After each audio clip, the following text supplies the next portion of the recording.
بسم اللہ الرحمن الرحیم۔ السلام علیکم۔ آج کی ویڈیو میں آپ کو سنائیں گے رضوان ساجن کی کہانی، جنہوں نے بچپن میں اپنے دوستوں کو کتابیں اور اسٹیشنری کا سامان بیچا تاکہ اپنے لیے جیب خرچ یعنی پاکٹ منی بنا سکیں، کیونکہ تب ان کے والد ایک اسٹیل کمپنی میں ملازم تھے اور 5,000 روپے ماہانہ ان کی آمدن تھی۔ وہ اپنے دونوں بیٹوں اور ایک بیٹی کو اچھے اسکول میں تعلیم دلوا رہے تھے، تاہم بچوں کو پاکٹ منی دینا اتنے محدود وسائل میں ممکن نہیں تھا۔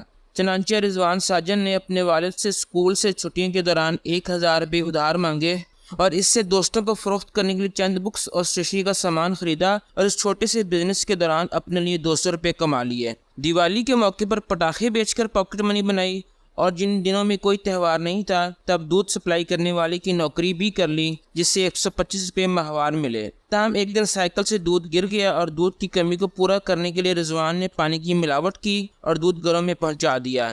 تاہم اگلے دن رضوان سے پہلے گاہکوں کی شکایت پہنچ چکی تھی، چنانچہ ایک تھپڑ اور پورے مہینے کی تنخواہ کا نقصان اٹھانا پڑا اور نوکری بھی گئی۔ ایسے ہی تعلیم حاصل کرتے اور معمولی نظر آنے والی مزدوری کرتے کرتے رضوان کی عمر 16 برس ہو چکی تھی جب اسے زندگی کا سب سے بڑا صدمہ اٹھانا تھا۔ ٹریفک حادثے میں ان کے والد جان کی بازی ہار گئے اور یوں 3 بہن بھائیوں اور والدہ کی ذمہ داری ان کے کندھوں پر آن پڑی۔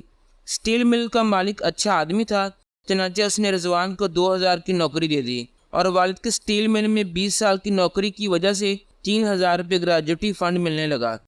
رضوان ساجن بیان کرتے ہیں کہ 16 سے 18 سال کی عمر کے دوران وہ صبح 7 بجے سے 11 بجے تک کالج جاتے اور 11 سے شام 6 بجے تک اسٹیل مل میں نوکری کرتے، واپس آ کر رات 12 بجے تک ایک چھوٹا سا کاروبار کرتے جس سے 2,000 روپے ماہانہ ملتے۔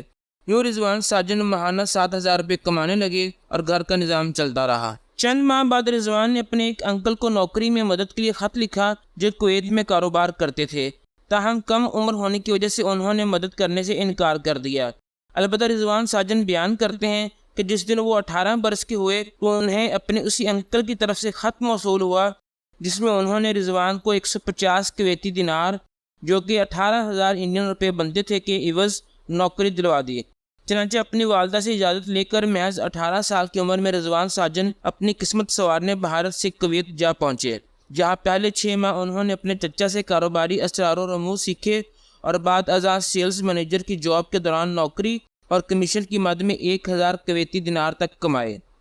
کویت میں اپنے 8 سالہ قیام کے دوران رضوان نے اپنی اور اپنی بہن کی شادی کے اخراجات اٹھائے اور ایک گھر ممبئی میں خرید لیا۔ اس دوران صدام حسین نے کویت پر حملہ کر دیا جس کے باعث رضوان کو اپنے پاس جمع شدہ 70 سے 80,000 کویتی دینار کے ہمراہ بھارت واپس جانا پڑا۔ بامبے میں واپسی پر وہ اپنے ایک دوست کے ہاں سیلز کی جاب کرتے رہے۔ اس عرصے کے دوران انہوں نے دبئی میں مقیم اپنے دوست کو خط لکھا اور اپنے لیے جاب ڈھونڈنے کی درخواست کی۔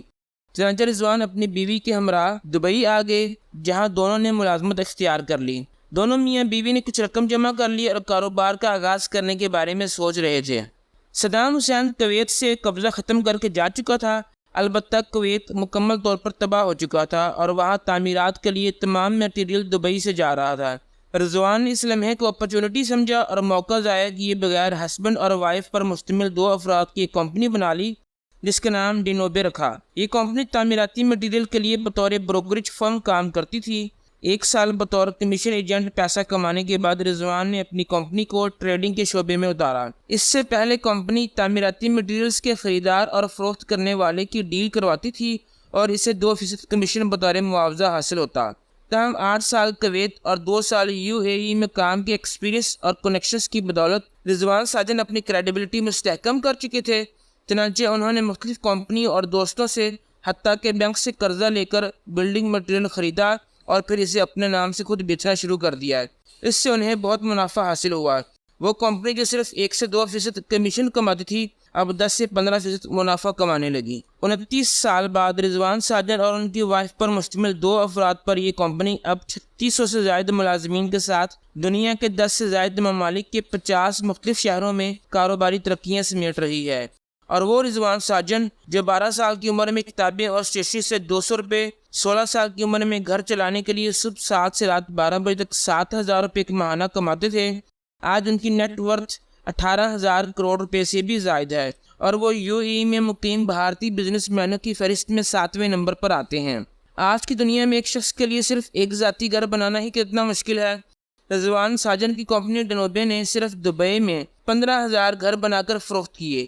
یہ تمام گھر اس شخص کی کمپنی نے بنائے جو 28 دسمبر 1963 کو بھارت کے شہر بامبے میں کی جھونپڑی میں آباد خاندان میں پیدا ہوا تھا، جہاں 30 سے 40 افراد کے لیے صرف ایک پبلک ٹوائلٹ میسر تھا۔